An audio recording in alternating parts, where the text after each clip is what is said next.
in. I know we can use cell phones and check emails and all that, but if we just try to stay through this for the hour, then hopefully we'll get a lot out of it. So there's three main things, and she was getting ready to talk about it, and I was like, please don't get to it, because she was going to ruin my presentation. But she was about to get to the 3 buckets or whatever. I don't know if y'all saw that slide, and then I was like, she ran out of time, so I was glad. But the 3 buckets for AP Classroom are these 3 things here, and a lot of you have probably already seen it on your own. They're topic questions, and there are topic questions for each of your class, no matter what class you have. Then there are personal progress checks, and then there are question banks. And so in these, in this like 50 minutes or 45 minutes, I'm going to take you through each of the 3 buckets or the 3 parts individually. And if you'll log into your own AP Classroom, then you can do that, and I can show you how as well. So a topic question. So the first thing I'm going to do before I get into this one is I'm going to log myself into AP Classroom. So there's many ways to do it, but we laughed at Wilmington because the easiest way almost seems to just type in AP Classroom, and that's how I do it, even though there's 100 different ways to get there. If you type in AP Classroom, then it gets you there. And I would type in my information for College Board, and my students can get in the exact same way. And so your AP Classroom, it's going to have your name, obviously, and the school you're at, and all that good stuff. And then it is going to say, if you've already had one created, then you've got your section of students, and you'll have a join code and all those things, and we'll talk about that in a little bit. But this is the AP Classroom. So I have to click, after I go to AP Central, I have to scroll down and actually click AP Classroom to get to the classroom part. And I have multiple courses going on, so this is, okay. So where you should find yourself is in the AP Classroom at the home page, and your course and all your units should be here. Mine goes all the way to Unit 9. And you see the course and exam description, so the CED binder that you can download, and then your units. If you click on, let's just click on Unit 1 if you haven't done this before, and then you should be able to see topic questions beside all the sections in that unit. Okay, so those are topic questions. Now, I'll go back and take you to the PowerPoint. Okay, so topic questions can be found in 2 different spots, basically. So the way you can find the topic questions is how I showed you right there. You click on the unit and the section in your course, and then click topic questions. Or you can go directly to the question bank. So if you notice at the top of your AP Classroom, and I like to show you everything as we're doing it, there's a question bank tab.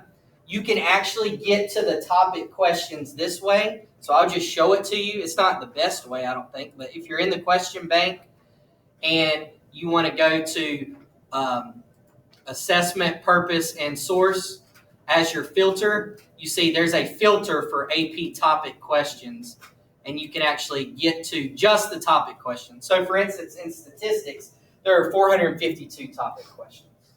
Okay, so good luck with that. But anyways, so those are your topic questions. Then you can break them down by skill and category and all that. So, but you can go to the question bank and get to your topic questions that way.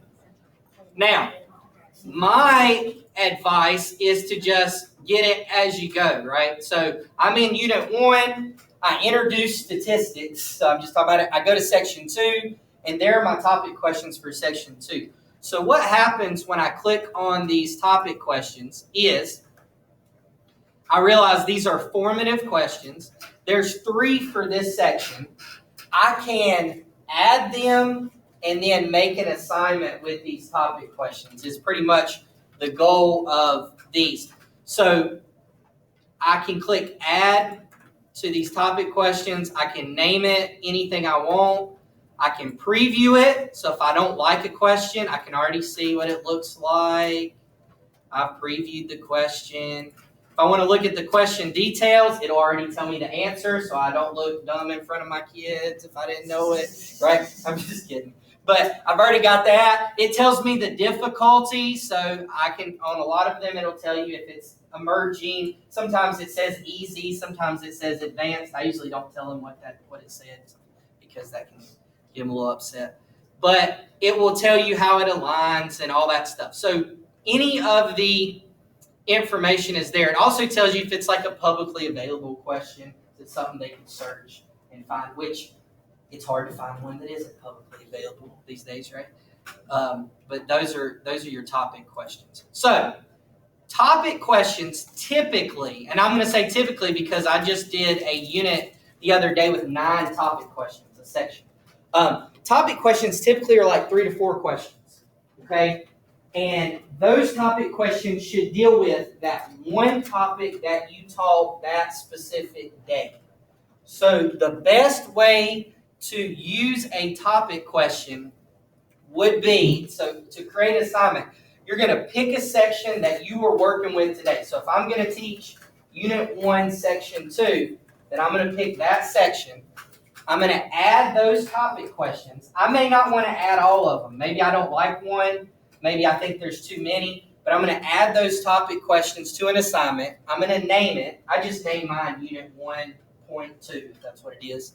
And you don't have to hit assign. Now, if you hit assign, then you can't delete it. It just makes it hard to do. But if you hit assign, then it sends it out to your kids and shows them that assignment.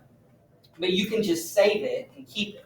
So you can have all your topic quizzes or assignments, formative assessments made way in advance, months before you even get there. And then you just have to assign them. Now, to view the answer key, you saw how I just hit question details. That gives you the answer key. There's another button that says scoring guide. That gives you the answer key. And then there's also a results page when your student's finished.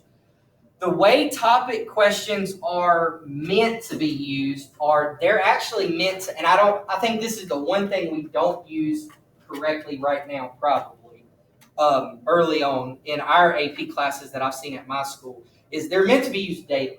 So these are actually something that should be part of our daily routine, which means could it be a warm-up? Absolutely, the following day. Could it be your exit ticket, they say, or your recap of your lesson? Absolutely. Could it be something they have to do right at the end, or they could do for homework? Sure. So topic questions should say, did you get what I taught today?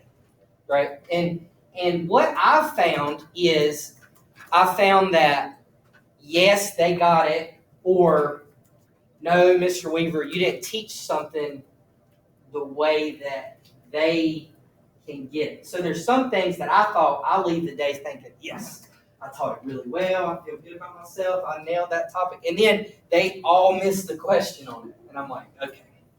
So, and then I have to go back and I can actually pull that up. Now let me show you, because I think it helps to, instead of just saying it, to show you. Let me show you an assignment that I did with a topic question just so you can see the data. So if I go to my results tab, I just had Unit 5. Let me find a good one, right? You don't want to see a bad one. No, I'm just kidding. I'll show you a bad one. So let's go Unit 5, topic 5.5. And here's what happens. So there were 9 topic questions on this one. So on this topic, there were 9 questions. The green means they got it right. The red means they got it wrong. And the gray means they weren't there today. Or they didn't answer it. So they were out that day. So what I can see automatically from this, here's what, as a teacher, after I've given this topic assignment, that only cost me 10 or 15 minutes of class time. So it didn't, I'm not losing time because we're all worried about time. I'm not losing much of time. I can see they got this, this, this, and this. Those 4 I feel great with, okay? Then I'm thinking this last question and this first question, I'm really going to have to hit home something about it, and somewhere here in the middle probably too. But it takes it a step further, and it's collected all the data for us, right? So I can click on the question, and I can see how many picked each answer choice. So not only do I know 8 people missed this, I know 5 of them thought that was the correct answer. So I can see their misconception, right? So all this huge thing in schools, because I'm on the MTSS team and all these other things. Huge thing in schools is data, data, data, data, data, data. But guess what happens? We collect the data and we never use it. You could tell me if I'm wrong, but a lot of times we collect all this data, pile it up, and we never use it. Well, here's data that I feel like you can use immediately in your instruction. And so I'm going back and I'm explaining to my students, like, no, the standard deviations are not going to be equal. And if I don't have time to explain it, College Board has time to explain it. So they will tell you why your answer choice is incorrect, okay? And go back and explain what it really should be. So topic questions are just a couple questions to assess, are they up to what I feel like they should be up to today, okay? All right, so what else? Again, it says you can decide